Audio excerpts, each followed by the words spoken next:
Mike and I have come up with this little thing called 60-second CPD. Would you be willing to take on the challenge? Absolutely. Yeah. Mine's actually going to be on CPD. Okay, so this is fun. I'm really excited about this. So, Neil Smith, 60-second CPD on CPD. Your time starts now. So there are a lot of myths about CPD. People get very concerned about how they're going to achieve their CPD, particularly this year when there haven't been any conferences. And the thing I want to say is you really need to look about what CPD is. CPD is continuing professional development. It's things where you are learning which are relevant to the job that you do. So people forget that, for example, mentoring a vet student, discussing a case with a colleague, or as well as doing webinars and conferences, all count as CPD. But the other thing I want to mention is the RCVS's One CPD app, where you can record CPD, which is actually going to be the mandatory platform for recording CPD from next year, or from year from 2022. But it's really easy to use, easy to download. Give it a go, and actually you might learn a lot more about what CPD is rather than just going to conferences. And that's exactly 60 seconds. Wow. Very nice. So picking up on what you've just said there. You can't stop it, can you, Mike? No, I can't stop it again. I've got to try and...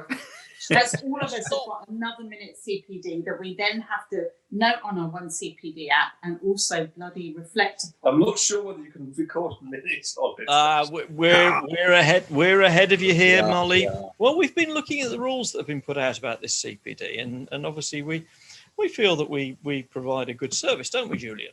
I think we do. I think actually, from what you're saying, that really means that tonight has been CPD. Brilliant. I've got another hour and a half that I have to then record and reflect upon. I think elements of it could be, if it's relevant to one's practice. So I once had one of my officers want to go on a feline intensive care course, and had to point out that, bearing in mind that we don't have any cats in the army, that wasn't relevant to CPD. And actually, from RCVS point of view, it's not relevant to your job. And it isn't. But for example, if part of your work requires an hour's diversity inclusivity training, that's CPD. Yeah. If it's the fire training, that's CPD. So it does concern me that people get wound up and angry about how on earth am I going to do 35 hours? I can't afford, etc., etc. There's so much that you can do.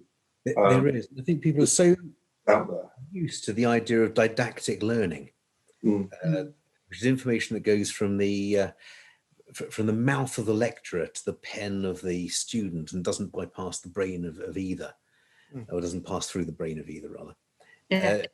But you're absolutely right. It's a continued professional development. We need to broaden and extend our veterinary horizons in whatever field we work. And the reflection piece is quite interesting. It's something that we have discussions about on occasions. But I've done in the past. I've recorded something I've done on CP. Something I went to a lecture, BCAVM, and such and such.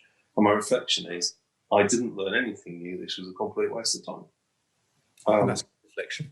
So this is a clear green light that viewers and listeners to Veterinary Ramblings, and you can download it on Spotify and iTunes or watch it on Facebook, is clearly CPD.